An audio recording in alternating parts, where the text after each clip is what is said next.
A primavera você trouxe a mim, das minhas dores flores fez nascer, e no meu peito um selo, eu sou do meu amado, e os seus desejos são por mim, são por mim.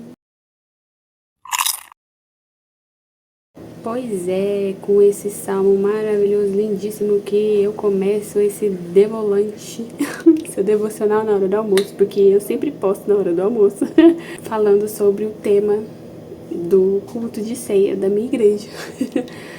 A leitura do texto foi sobre o Salmo 121 e me pegou bastante, porque até comentei isso com a Luísa, de que geralmente as palavras de ceia não são assim totalmente palavras de consolo, né? Geralmente são palavras assim pra gente olhar pra Jesus, pra gente, o sacrifício dele, e não que não tenha sido nesse sentido.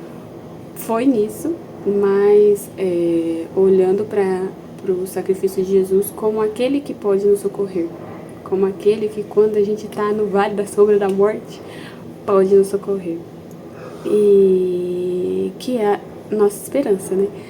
E me pegou muito, completamente. Tem sido uma exposição desse capítulo de Salmos, porque essa música que eu coloquei agora no começo, ela foi meu fundo de oração no ano passado, basicamente, quando eu retornei meus olhos, meu coração para o Senhor, e ela falou muito comigo, que eu não sei você, qual é essa história com a sua vida, mas foi um momento em que eu senti que o pecado tinha me feito perder a oportunidade de me aproximar do Senhor, de ter essa esperança de vida de novo.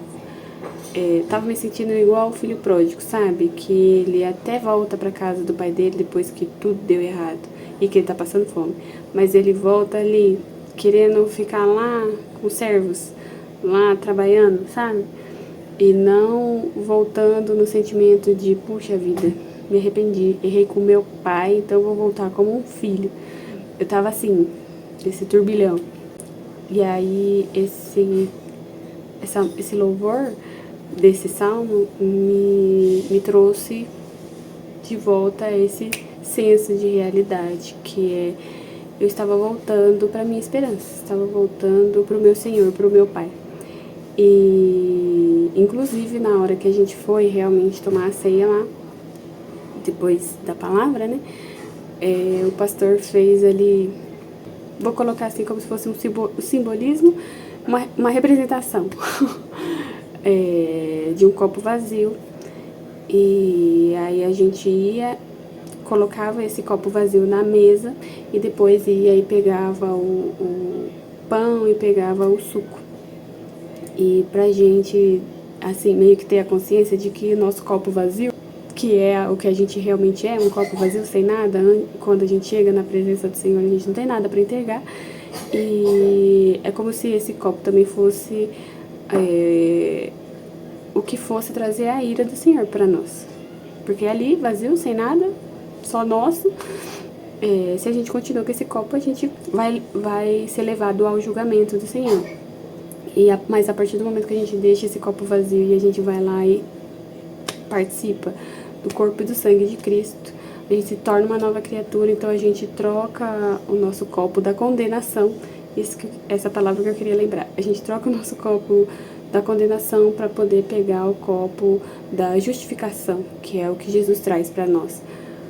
E foi certeiro, olha, eu juro, Espírito Santo, essa ideia que ele colocou na cabeça do meu pastor foi incrível. Sei lá de quem foi, assim, né, no caso, quem é que recebeu essa ideia. Eu sei que foi do Senhor, mas, puxa, que incrível, que incrível.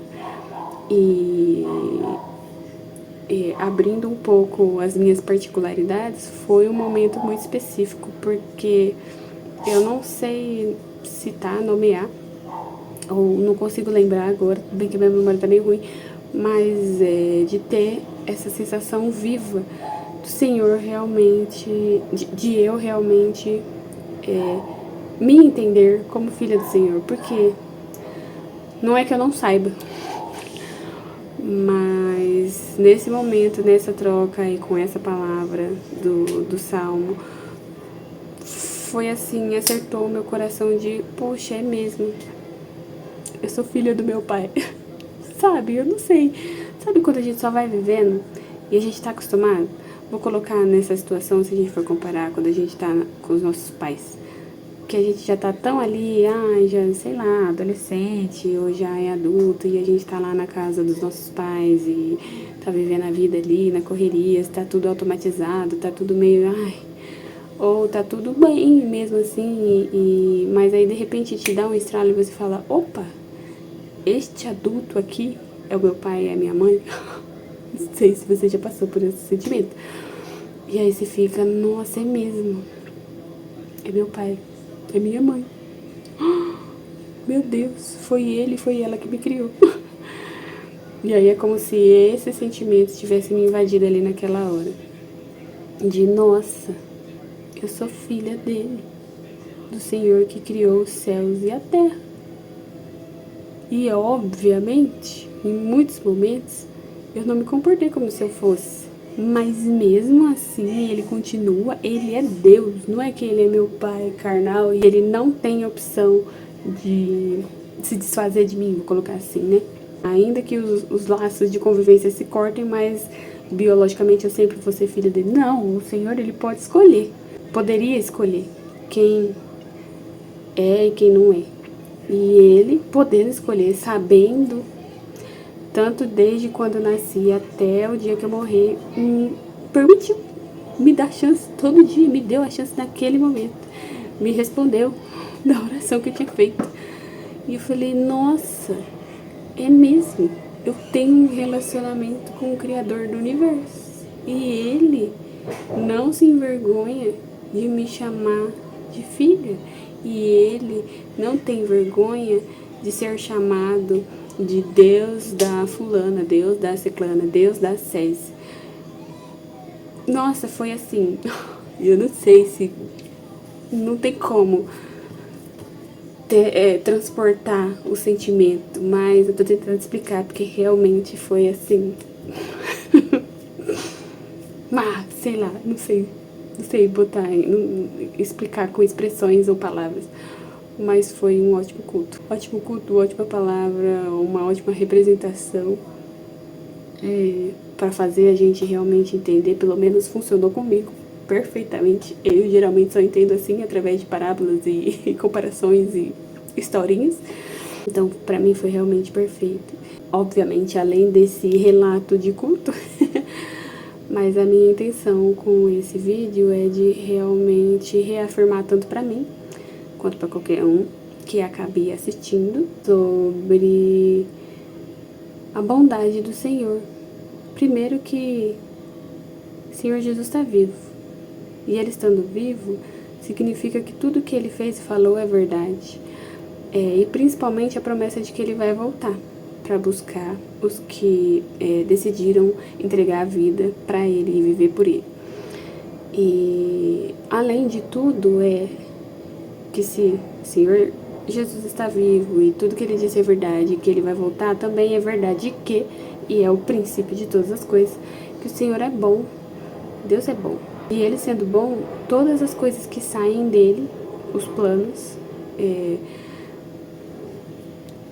as coisas que ele cria, os caminhos que ele tem para trilhar pra gente são bons, ainda que a nossa concepção humana não seja lá muito bem comparada com a dele. Nossa visão é bem reduzida, porque nós temos pouco tempo de vida, porque nossas relações são sempre moldadas pelo contexto, pelo país, pela idade, por tudo aqui e não pelas coisas de lá. Mas pensando nisso, e aí também entrando um pouquinho na palavra do domingo, que a ceia foi no sábado, e aí pensando na palavra do domingo, nas coisas das pessoas, né? Porque as coisas não são eternas, mas as pessoas são, e o que a gente faz pelas pessoas também é eterno. a terceira verdade, além de que o Senhor Jesus vive e voltará, e além de que o nosso Deus é bom, e Ele estende a sua bondade para nós todos os dias, cada dia, cada oportunidade, é uma chance da gente reconhecer, não de buscar, porque a gente já tem, mas a gente reconhecer a bondade dele. O terceiro ponto é a eternidade. Todos nós somos seres eternos, mas alguns viverão na eternidade com o Senhor e os outros viverão a eternidade longe do Senhor. E aí o que a gente faz aqui também é eterno, por mais que a nossa vida material seja curta, relativamente curta, né? Porque chutando alto aí, 90 anos, 100 anos, e a gente tem todo o restante depois daqui, mas sendo você eterno e quem está ao seu redor também, e sabendo que Deus é bom, e sabendo que Jesus está vivo e Ele vai voltar, como é que a gente se comporta? É isso aí. E é assim que eu encerro o vídeo de hoje, com uma pergunta, uma reflexão, não com respostas, mas com uma reflexão sobre como direcionar a sua vida, sabendo essas 3 verdades aí, que é assim que eu estou ruminando, mastigando e devolve, mastiga e devolve a palavra, e farei com que meu coração seja uma terra boa para guardar essa semente no meu coração, igual aquela música lá do Murado, tua palavra é uma semente, meu coração é uma terra boa, então Deus faz essa semente brotar, Deus faz ela crescer, germinar, e é isso. Enfim, deixo aí essa reflexão, esse beijinho na flor aí pra vocês. Por mim, eu nem cortava esse vídeo, já deixava assim direto, como se fosse uma oportunidade da igreja mesmo, mas é isso. Até o próximo devocional, devolante. Um beijo, um queijo. Fiquem com Deus e tchau.